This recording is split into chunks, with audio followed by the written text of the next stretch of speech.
The Fujifilm X-T20 shares the same sensor and autofocus system as the flagship X-T2, but comes at a much more attractive price. Here are the most important things you need to know about this mid-range camera. The X-T20 uses the latest generation APS-C sensor with 24 megapixel and X-Trans technology.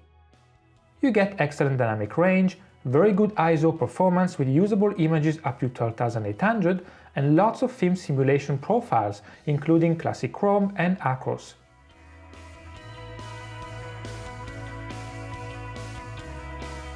There are a few minor improvements worth mentioning. First, my copy of the X-T20 doesn't suffer from purple flare and grid artifacts as much as my X-T2. It's still there, but it's much more controlled. Second, when using JPEGs, the X-T20 has less green dominance when you set the white balance manually. It is noticeable with portrait and skin tones especially. The X-T20 features the same autofocus system as the flagship X-T2.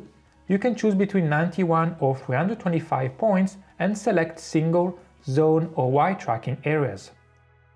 The performance in single mode is excellent in good and low light conditions, and face detection has been improved in comparison to the previous generation. With older lenses that have a slower autofocus motor, such as the 35mm 1.4, the performance can decrease a little. You find the AFC custom settings that allow you to fine-tune the autofocus performance depending on the speed and behavior of your subject. They can improve your keeper rate but also decrease it if you choose the wrong set. Overall, the X-T20 does really well when tracking focus, and its excellent performance carries over to video mode too. The camera can shoot up to 8 frames per second or 14 frames per second if you use the electronic shutter, which allows you to extend the shutter speed up to 1/32,000 of a second. The buffer capabilities are good but not the best, especially if you shoot in RAW format. The battery life is good overall, but if you turn on the performance mode, which improves the overall speed of the camera and live view frame rate, it will drain faster. The X-T20 design is pretty much identical to its predecessor. It is a straightforward camera to use with nice dials that are easy to access and turn, a good number of function buttons and a well-organized menu system. There is also a handy lever to switch to automatic mode.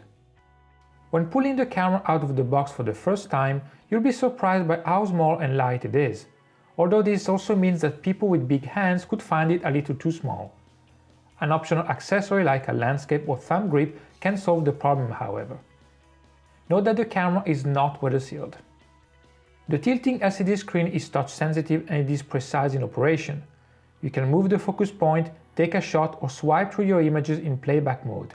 However, it's a shame that you can't use it as a virtual AF pad when composing with EVF to counteract the absence of an autofocus joystick. The EVF is a little bit smaller than that of the X-T2 or X-T1, but contrast and clarity remain excellent. While the 1080p quality is very good, the 4K recording is not at the same level as the X-T2, despite sharing the same image processor. The X-T20 doesn't perform full pixel readout but rather does line skipping. This means there is no sensor crop, but you lose some details and have more noise at high ISO.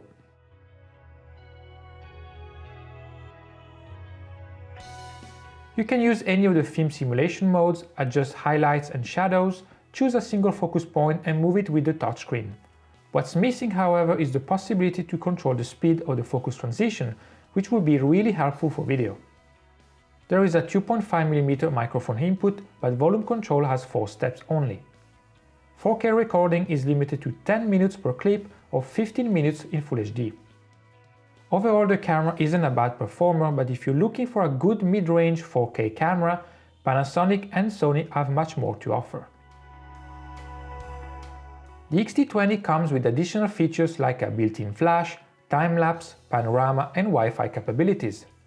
It doesn't offer as many functionalities as a Panasonic or Olympus camera, nor the same video features as a Sony 6300, but it's hard to beat the price. You get the same still image quality and autofocus performance as an X-T2 while saving a relevant amount of money, and that's the main reason it is worth considering.